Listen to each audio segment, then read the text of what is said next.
French Revolution, the government called the National Assembly. So let me get this going for you. So we're picking up here with the summer of 1789, when the Third Estate, members of the Third Estate, were locked out of their meeting hall because of that voting impasse at the Estates General. So I've told you before, they go nearby to an indoor tennis court and they swear an oath that they're going to keep meeting until they write themselves a constitution. So they declare themselves to be a new government for France called the National Assembly. They do welcome other people to join them. And this is a great picture done by Jacques-Louis David celebrating it. And to me, this reminds me of some of the portraits or paintings done at the time of the Declaration of Independence and the founding of our country, which it's about the same time. Remember, the French Revolution comes after. It follows the American Revolution. So as the members of probably the bourgeoisie class is sitting in the National Assembly. They're vowing to write this constitution. The people of Paris are looking for weapons. We went over this already about the Bastille. The Bastille becomes symbolic of the old regime and the power of the revolution. So here's a picture.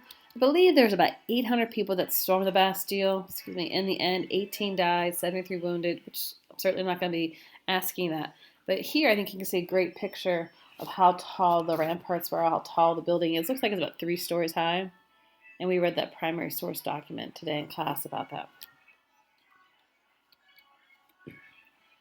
In the countryside, then, the other part of the Third Estate. Remember, there's 3 groups. The bourgeoisie sitting in the National Assembly, vowing to be so daring to write a constitution. The people of Paris, or your city workers, are looking for weapons. And what are the peasants doing? Well, they're quite fearful. They're afraid the king's going to blow all this up. The king's going to come down on the people. So they want to destroy any documentation that they had to work for the nobles. And the documentation of what's called the old system, which was called feudalism. So that's the old ways of doing things, where peasants worked for the nobles. Peasants paid a tax to work on hunt or fish on the noble land. Peasants had to pay a tax to use the bakery or to mill their grains. So the peasants attack the manor homes of the noble classes. Now the bourgeoisie sitting in this National Assembly are going to approve this, but they really don't have much of a choice. Remember, the bourgeoisie represent maybe 8, 9, 10% of the population, and the peasants are 82% of the population or so. It's a large number. A smart group of people would just okay that large crowd in their actions. So this picture I think is great, demonstrating this great fear. But this great fear, that's the word we put with it. I find this very challenging for kids, and for myself to understand. But these peasants act by attacking the noble homes. And you can see the plumes of smoke coming out of these castles here. And you see some nobles, I think, flee, and that's where you get that word émigré from. So again, the rumors were that the noble class, the feudal noble class or aristocracy, were going to hire mercenaries, hire soldiers to come in to attack the peasants. So the National Assembly will then declare. The National Assembly is that Third Estate that's sitting in that Estates General it's really made up of the bourgeoisie. They declare that this old economic and political system is abolished, where you have peasant and noble. That is over. And that everyone should be equal before the law and have the same taxes. So the system of equality and a merit system in France is being implemented. So these are rapid steps over the summer of 1789. Maybe not rapid, instantaneous, but really we started with the tennis court oath on June 20th. We have the Bastille being stormed on July 14th. Now we get to August. August 4th, we declare the end of feudalism. So this National Assembly, and I put Constituent Assembly, which is really called a National Assembly. The slogan becomes of the French Revolution this liberty, equality, fraternity. They're renouncing the old privileges that the noble classes had for a long time. They adopt a flag. We're going to have everyone be equal before the law, citizen. No longer we can call people Madame or Monsieur, but we're citizens. We're all equal before the law. The end of August, again on this flurry of activity, the National Assembly will produce this thing called the Declaration of the Rights of Man and Citizen. That's really a mouthful, right? So it's the end of August 1789. So that should sound a little bit familiar to you. Sounds like the Declaration of Rights or Declaration of Independence combined with the Bill of Rights. That's what I'm looking for here. So it's interesting. They're proclaiming liberty, which means personal freedoms, the right to own property, and the right to resist this oppressive government, which is an Enlightenment idea. They're also embracing that idea from England called the writ of habeas corpus, so that protects people. For you guys, is bring the body before a judge and be accused of a crime. Someone just can't throw you in jail indefinitely. Something else that's really kind of interesting here, this Declaration of Rights of Man and Citizen, is the famous American redhead, Thomas Jefferson's hanging out in Paris this time. And he was the author of the American Declaration of Independence. So you have some forces here at work which are kind of interesting.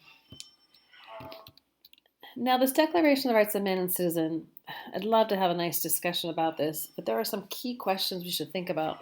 When they declare the rights of man and citizen, they talk about equality. Does that mean women? What about freed blacks? Do we justify slavery with this? And what about people of other religious faiths?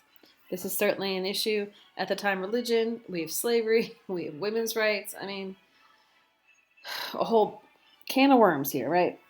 So let's talk about this stuff in class a little bit, but these are the questions some people are talking about. And so this intellectual discussion is continuing, and people are encouraged by some of these discussions.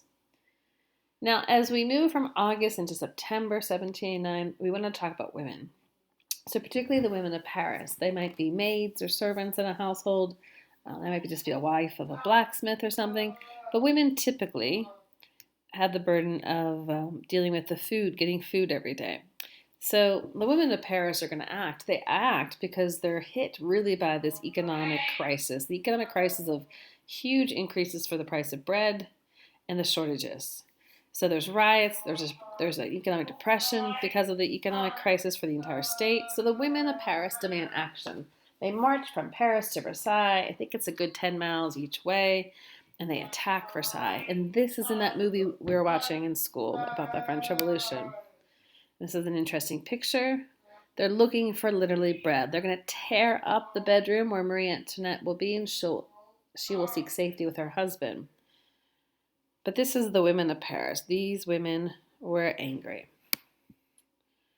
So as this National Assembly is in power from 1789, it's going to progress on from 1789 to 1791. I want you to keep in mind these three groups, these three distinct groups within this third estate: the bourgeoisie, the peasants, and the city workers. Now, the bourgeoisie are running this National Assembly, so they're getting the power they always sought to have that went along with their economic success. The peasants just took the land from the nobles with the destruction of the end of the whole feudal class, and they destroy the documents that tied the peasants to the nobles in the feudal homes. But the city workers, wanted to have better wages, better working conditions. Nothing has been done to address those issues. The peasants acted independently. The bourgeoisie are sitting in this National Assembly, but city workers do not. So city workers are going to push this government forward. We want to kind of keep that in mind. I think this is our last change of the section. One thing we want to talk about, though, is this Catholic Church, an incredibly wealthy body. And in order to run the state, this National Assembly, there's a decision made to confiscate their church lands. And then they'll confiscate the lands and they'll sell some of the lands to gain some cash to run the state. This is considered to be exceptionally controversial because you're really going to alienate the most devout people that are Catholic. And those are usually the peasants. Okay? Usually the people in the countryside, the peasants, which is a problem. Focus your Not right now. In a minute, Zach. Focus your Okay, later.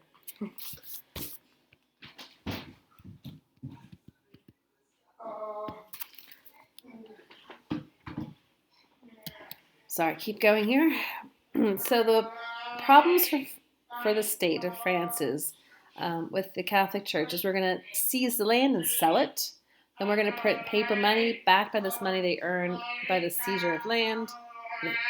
And then they use this paper money to pay off their debts. Well, one thing France does not have at this point is they do not have a national bank. We're going to see it develop in the next decade, but they really need a national bank. The Dutch state or the Netherlands has one, England has one, but not France. The paper money, though, loses their value, and devout Catholics are alienated by this attack on the Catholic Church. So here we have some pictures and copies of the paper money. Again, this is all being done by the National Assembly.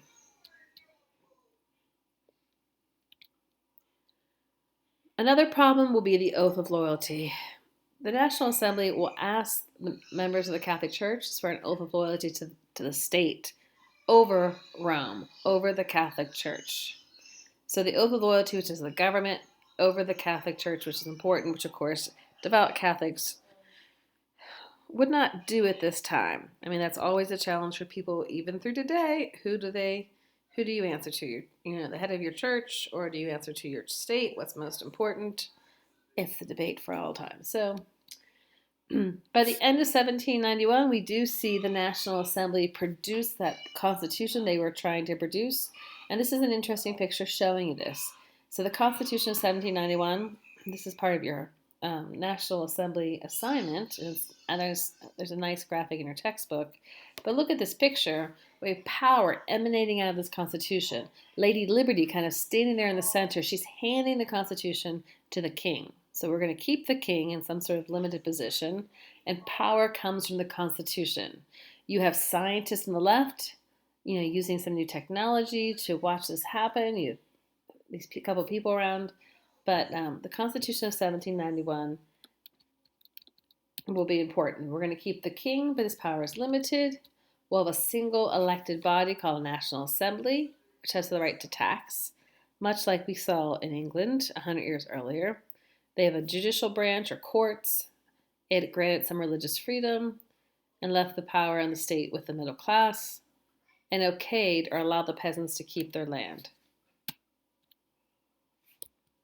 So this is the Constitution of 1791, and I just want to, there's a final flaw in all of this that goes on, kind of outside of the Constitution, is the king and his family tried to escape, and they're close to the border of Luxembourg, to the northeastern part of France, and they get recognized and caught, and they're taken back into France. This action, being caught, really turns the public's attitude towards the king and queen in a downward spiral, and they will not have much time left. And the last slide I have here just is to talk about how the king and queen tried to escape. And the queen had been from Austria. You have her writing letters and having some foreign correspondence, which makes people suspicious. Foreign courts, like the Austrians particularly, and the Prussians, kind of wag their finger at France, saying, no, no, no, don't you hurt that French king. You can't make these threats. You can't make these changes. And so the French become irritated by this, and they go on the assault. They are aggravated by the outside states telling them what to do. And so you will see the expansion of the French state here through military, through wars, and that's what I was just looking at here. So this map kind of shows you that. We're going to see some territory in the north being expanded, a little bit in the south towards what would be Switzerland, actually, not quite Italy, but I guess the borders of France in the south are also expanded towards Italy.